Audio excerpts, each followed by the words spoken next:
I was under the '68 Mustang when my marriage died, hands covered in oil and sweat, whistling along to a classic rock station. The FaceTime chime echoed through the garage like a misfired round, and by the time I wiped my hands and picked up that forgotten iPad, my wife had already undressed our life on camera. The Mustang was up on jack stands, front end stripped, engine half open like a chest cavity. It smelled like gasoline, old rubber, and metal, the way peace smells when you earn it with your hands. I was focused on a stubborn bolt when I heard it. That clean, bright ping. Not my phone. Different tone. Higher pitch, quicker. I slid out from under the car and followed the sound. It was coming from the workbench. Buried under a stack of manuals and an old flannel was Maya's old iPad. One she swore she'd wiped and stopped using 2 years ago. Guess she forgot she'd synced it. The screen lit up again. FaceTime, Trevor Hale. The contact photo was some gym selfie, veins, tank top, fake confidence. I felt something move in my chest, but I didn't panic. More like a switch being flipped from off-duty to mission start. The call ended, then started again. Persistent. I wiped my hands on a rag, picked it up, and hit accept. The video came alive in an instant. No buffering, no lag. Just my wife, Maya, in our bedroom, wearing nothing but the diamond necklace I bought her for our 15th anniversary. Her voice was sugar. "Hey, baby, been waiting." The camera shook as the guy propped his phone somewhere. He came into frame, Trevor. Gym body, shaved chest, cocky smirk. The kind of guy who thinks a bench press is a personality.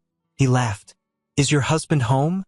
Or is he out polishing his dad bod with more beer?" Maya rolled her eyes.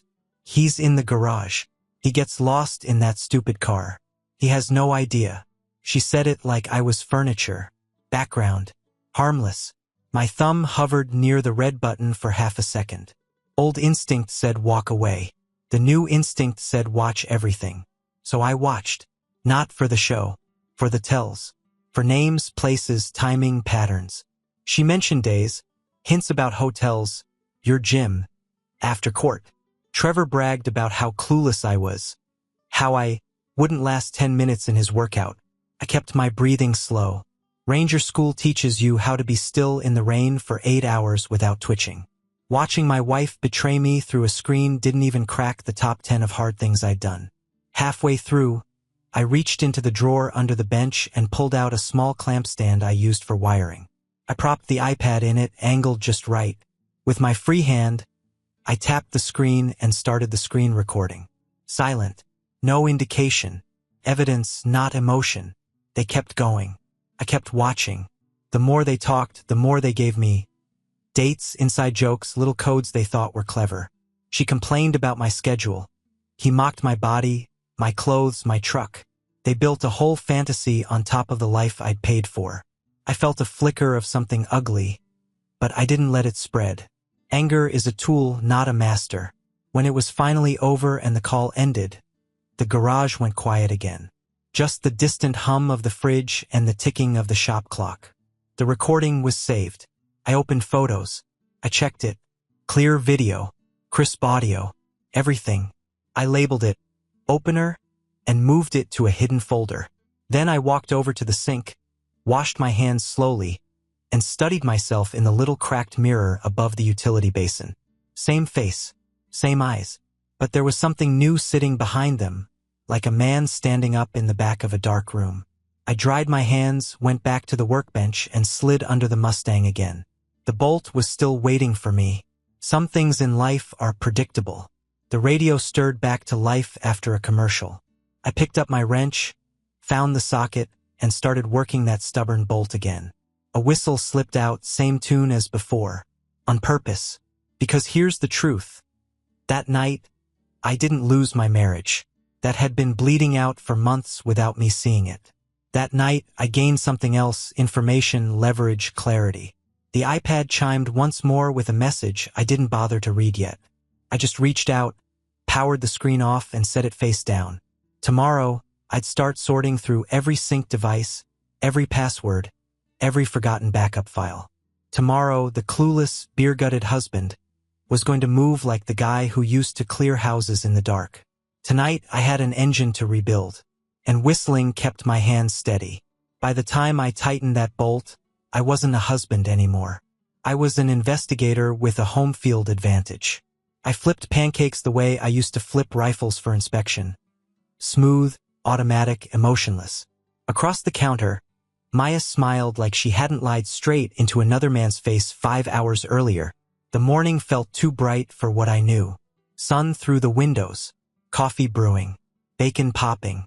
A normal home scene, if you ignored the fact that I'd spent part of the night replaying my wife's betrayal frame by frame like a training video.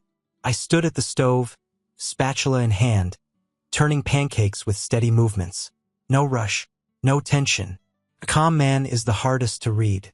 Maya walked in with that half-drowsy stretch she always used to soften me up. "Morning," she said, leaning in to kiss my cheek. I let it land. I didn't return it. Her eyes searched mine for something. Affection, warmth, whatever she needed to feel like the hero of her own story. I gave her nothing but a nod and a neutral. "Coffee's ready." She took the mug like she deserved it. "Sorry I got home so late," she added casually, sliding into her seat. Clara needed to talk through some things. It got emotional. A clean lie delivered with years of practice. Her voice didn't even tremble. "Hope you helped her," I said, setting pancakes on the table. My tone didn't rise or dip, just flat. Maya relaxed, thinking the world was still spinning the way she wanted. Alex breezed in next. Messy ponytail, backpack half-zipped. 17 going on 30. She stole a piece of bacon off the plate. "What's the emergency?" she muttered. "We never get pancakes on a Monday." I smiled at her, real, not forced. Felt like starting the week right. She shrugged and sat. Lily joined a minute later, younger, softer, still half-child, half growing up too fast. Their chatter filled the kitchen, drowning out the undertone of rot I heard beneath Maya's every word. And Maya? She played along, complimented the pancakes, brushed her hand across my arm, told the girls she might be working late again tonight. I didn't correct anything. Not my job to force the truth out of liars. Let the stories build. I'd already hit a record last night. Today was about documentation. When the girls headed out the door, Alex called back, "Dad, don't forget, parent meeting Thursday." "Wouldn't miss it," I said. Lily waved. "Love you, Daddy." I felt something tighten briefly in my chest. "Love you too." The door closed. The house went still. Maya was gathering her bag, humming. She kissed my cheek again out of habit. "Wish me luck. Big day." "You'll need it," I said calmly. She didn't catch the meaning.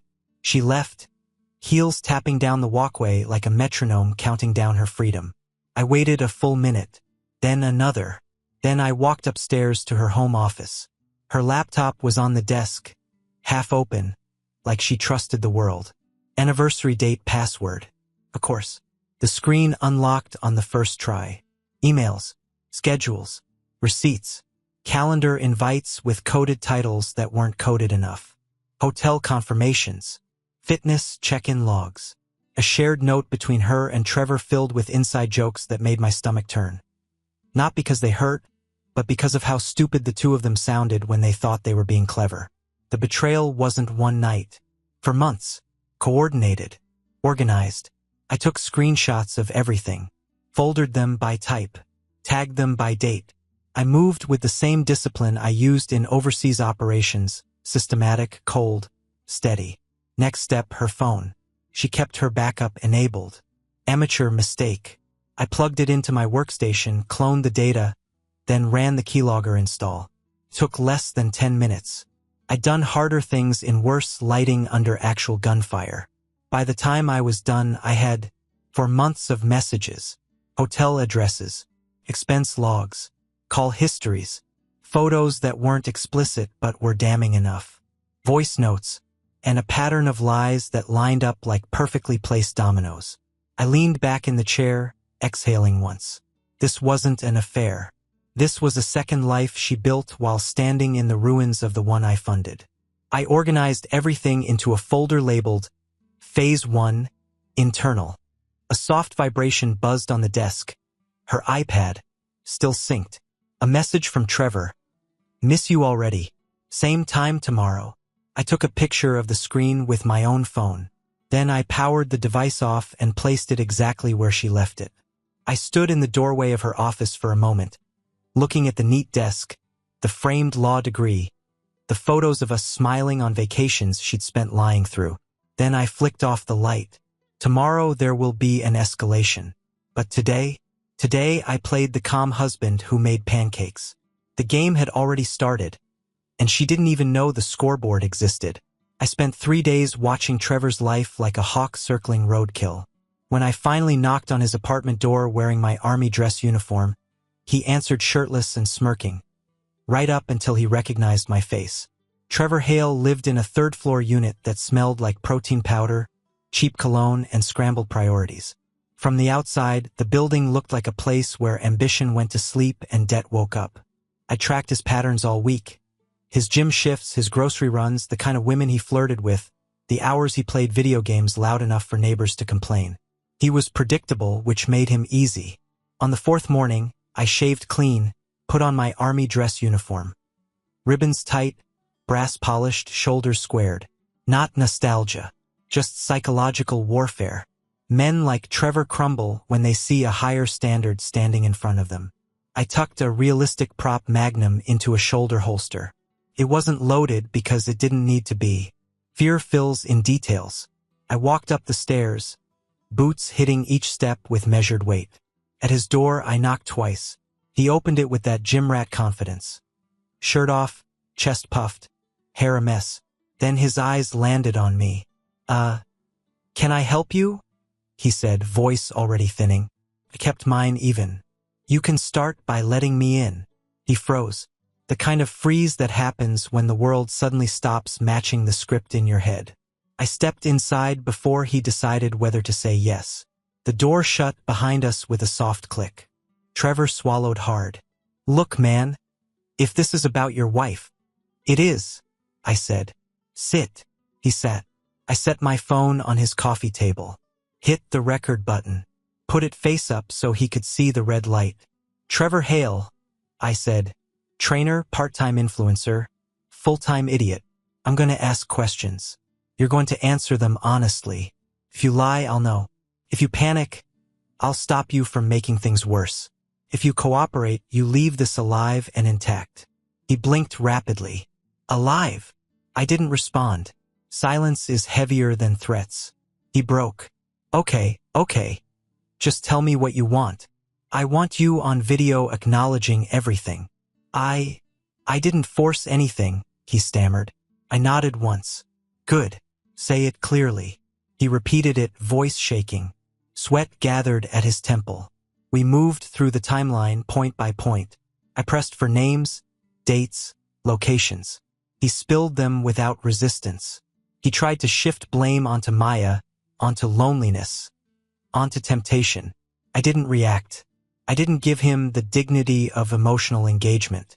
When he hesitated describing their hotel meetups, I leaned in close and said quietly, Look at me.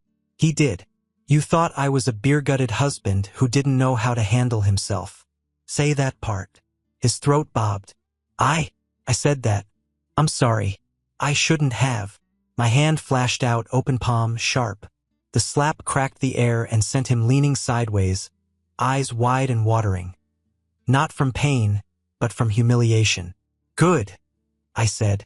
Now you understand the difference between gym strength and real strength. He nodded, jaw trembling. I continued, voice level. Here's the deal. You sign a written statement admitting to the affair. You stay away from my wife permanently. You agree to cooperate with separation proceedings. You disappear from our lives and start over somewhere far away. He opened his mouth to protest, but the look I gave him shut it. And if I don't? He whispered. I leaned back casually. Then I send the video to your employer, the gym, every client you train, and the landlord you're already behind on rent with. And I'll make sure every woman in this town knows exactly who you are and what you did. You won't get work spotting people. Trevor exhaled shakily. I'll sign. I placed the papers in front of him, prepared last night. He signed with a trembling hand, eyes avoiding mine. I stopped recording, saved the file, labeled it Trevor, Compliance. As I walked to the door, Trevor spoke with a small, cracked voice. She said you'd break if you ever found out. I paused. I looked back at him. I don't break, I said. I will rebuild. I left him sitting in the dim light of his failing apartment, holding his face, trying to process how quickly his predator act had collapsed. By the time my boots hit the last step, I already knew the next phase. Maya thought she controlled the narrative. Tomorrow, she'd learn she'd been living in a house full of cameras, clocks, and a husband who had finally stopped pretending. Maya walked into Trevor's apartment expecting a workout.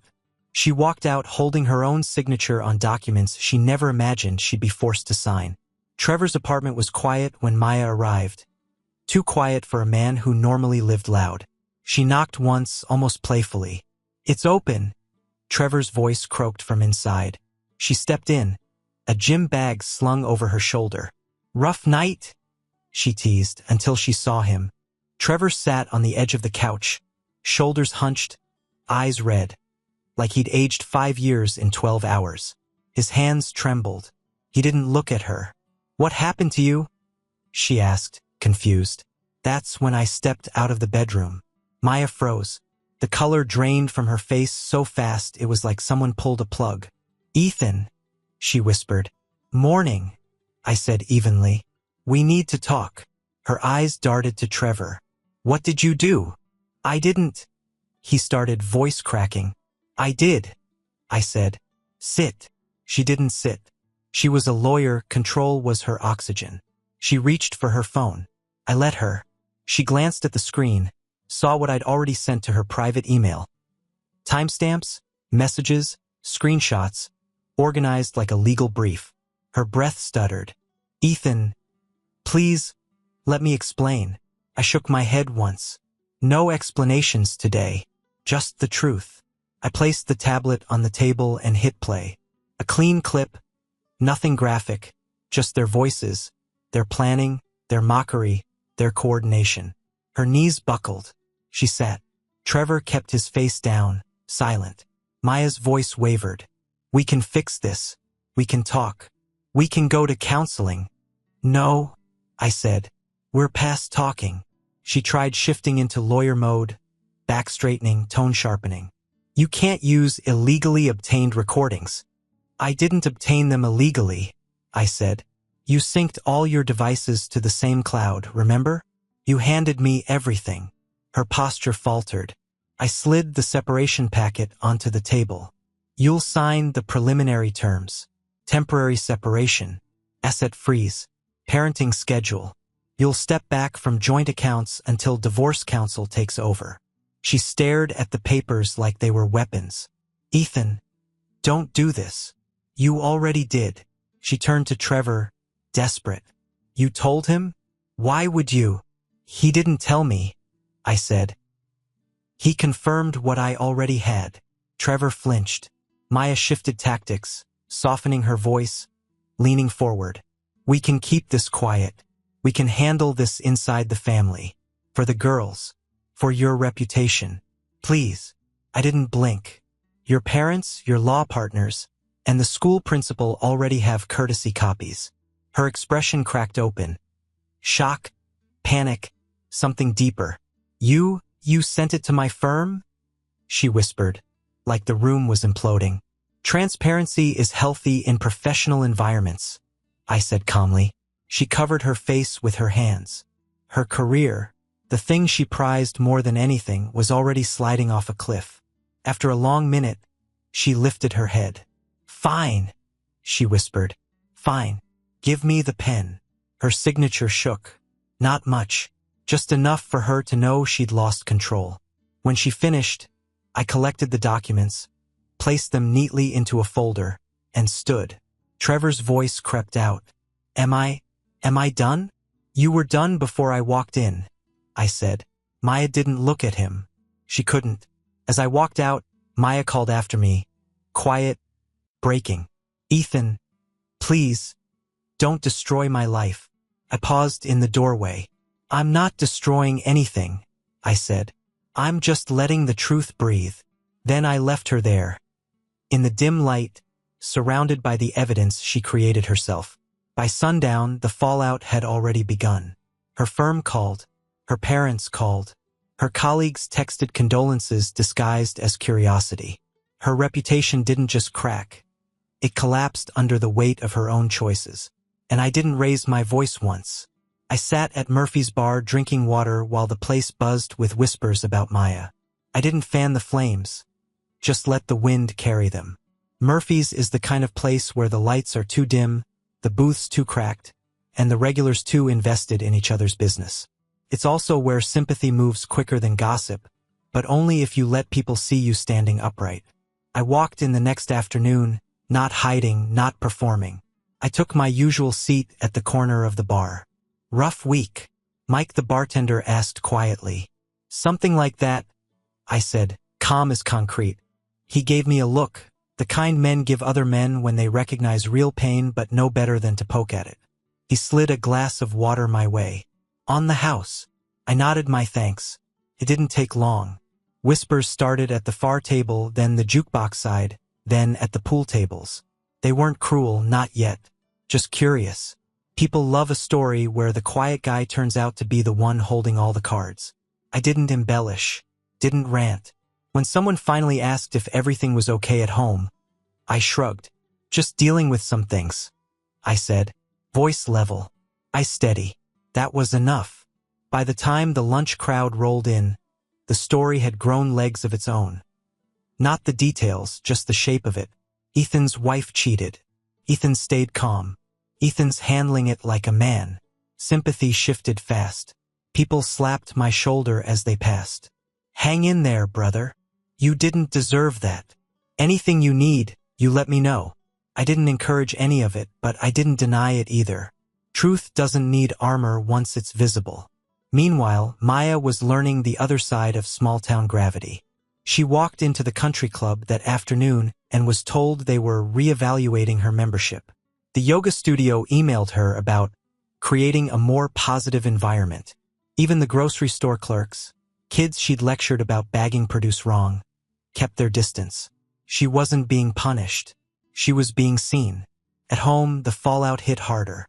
Alex came at me first, eyes red, jaw tight. "Dad, this is too much. You're humiliating her." I looked at her carefully. "I didn't humiliate your mother. She made choices. I'm dealing with them. She messed up. Okay? But you didn't have to make it public." I didn't make anything public. People drew conclusions from what they saw. That's how life works. She hated that answer, but she knew it wasn't a lie. Lily, on the other hand, just looked confused. Too young to understand the machinery of betrayal, old enough to feel something heavy in the house. She sat beside me on the couch. "Daddy, are you mad at Mommy?" I rested a hand on her shoulder. "I'm disappointed, but I still love you and your sister. That doesn't change." She nodded slowly. Children can read sincerity better than adults. And Maya? She tried to spin her own version of events. People listened politely, but their eyes drifted sideways. Stories felt thin when compared to the calm way I carried myself.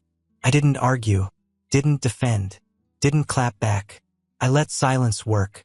Silence is a better storyteller than anger. At Murphy's, someone bought me a beer I didn't drink. At the hardware store, a guy I barely knew told me, "You handled this cleaner than most men could." I didn't feel victorious. I didn't feel broken. I felt steady.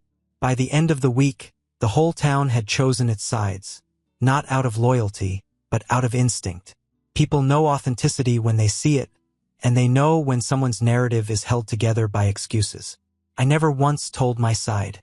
I didn't have to. Truth travels faster than lies in a place where everyone watches everyone. And in that quiet storm, I stayed exactly who I'd been before. A man who didn't raise his voice, didn't play the victim, and didn't let anyone, especially a betrayer, decide what his story sounded like. Clara thought she'd hidden her fingerprints behind Maya's choices. But everyone leaves a pattern, especially people who think they're smarter than the man they're targeting. Clara Reyes, Maya's friend. The same woman Maya swore she was staying with on nights she was actually meeting Trevor. That alone made her worth looking into. I started simple: work records, old emails, small-town rumors. Clara had a reputation. Smart, ambitious, always smiling in public, always simmering underneath. 2 years ago, she'd filed a wrongful termination suit against Maya's firm. She lost. The suit was dismissed so fast the ink barely dried. I asked Detective Harlan Walsh to meet me at the diner. Harlan and I had history, good history. I'd helped his nephew out of a rough situation a few years back. And in return, Harlan never asked why I occasionally needed information that wasn't public. He slid into the booth with his usual tired grin. Heard things are messy at your place. Messy, not complicated, I said. I need background on Clara Reyes. He raised a brow. That woman has trouble orbiting her like moons. What did she do now? Maybe nothing, I said. But I want to know what she's capable of. He set down a folder he'd already prepared. Harlan always worked fast when he sensed something serious. Inside, the lawsuit, bank statements showing sudden deposits 9 months ago, debt records that didn't match her income, communication logs with numbers tied to burner phones. Harlan tapped the bank page with his finger. This part is weird. Clara was drowning in debt for years. Then suddenly, poof, everything's paid. No promotion, no inheritance, just gone. Anonymous bailout? I asked. More like someone with an agenda, he said. I left the diner with the folder under my arm. A storm was beginning to take shape. At home, I cross-referenced Clara's timeline with Maya's affair. The overlap was too clean to ignore. Clara's debt disappears. A month later, Maya reconnects with her. 2 weeks after that, Trevor moves to town. A week later, the affair begins. Patterns don't lie. I showed up at Clara's small condo late in the afternoon. She opened the door with a surprised smile that died fast when she saw my face. Ethan, I wasn't expecting. Let's not pretend, I said. We need to talk. Her living room was tidy in the way anxious people keep things tidy. She sat across from me, legs crossed, hands twitching. So, she began softly, has Maya told you? She told me what you told her to tell me, I said. Bad alibis, emotional manipulation, convenient timing. Clara's shoulders stiffened. I don't know what you mean. I placed a few of Harlan's documents on her coffee table. Bank statements, call logs, a printed screenshot of her messages to Trevor months ago. Her face drained. Ethan, listen. You paid him first, I said, before Maya ever knew who he was. Before he ever started working at that gym. She swallowed. It wasn't supposed to be like this. Explain. She pressed her palms together, breathing shakily. I wanted her to lose something. She destroyed my career. She humiliated me in court. I lost everything, Ethan. My job. My reputation. Maya walked away untouched. So you hired Trevor, I said. She nodded reluctantly. I told him to get close to her. I didn't know it would go this far. I thought she'd flirt, maybe cross a line, enough to shake her life a little. 4 months of lies isn't a little. Clara's voice cracked. She deserved the consequences. And you deserved accountability, I said. She looked at me like she'd finally recognized the direction this was heading. Are you going to the police? Not yet. Her eyes watered, not guilt, but fear. I never wanted to hurt you, she whispered. You weren't the target. I stood. You made my family collateral damage. She reached out but stopped short of touching my arm. Ethan, please. I'm begging you. Don't ruin me. I paused in her doorway. You already ruined yourself, I said.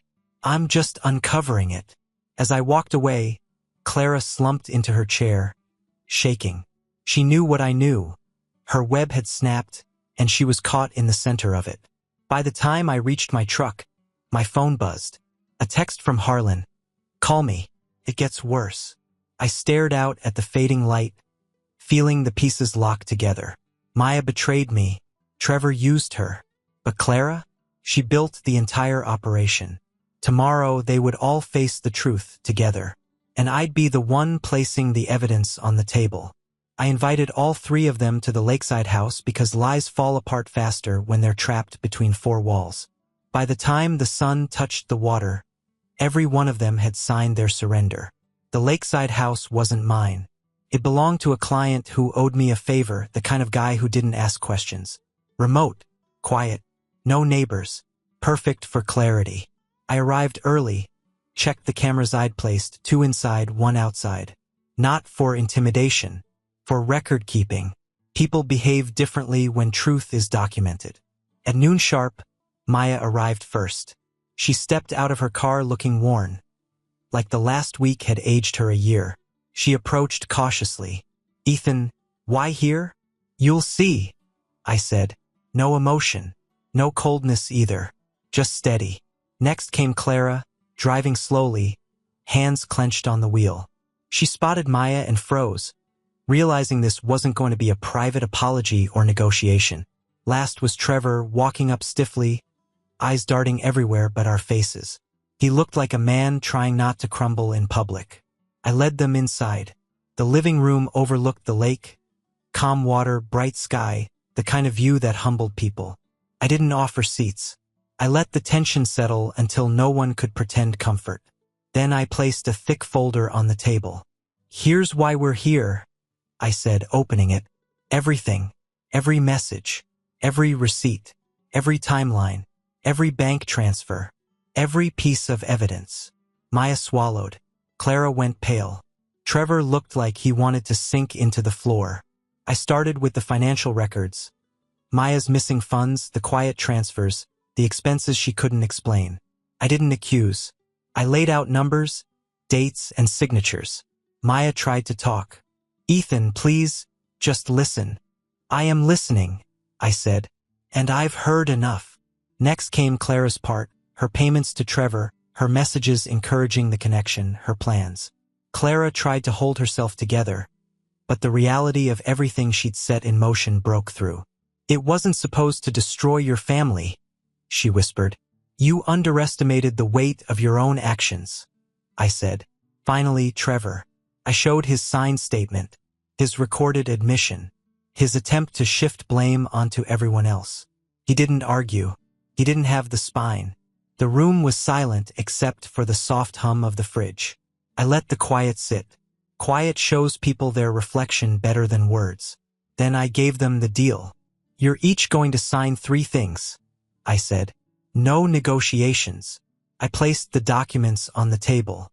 For Maya, full custody to me, asset transfer of her share of the house, restitution agreement for the missing funds, no contact framework unless through legal channels.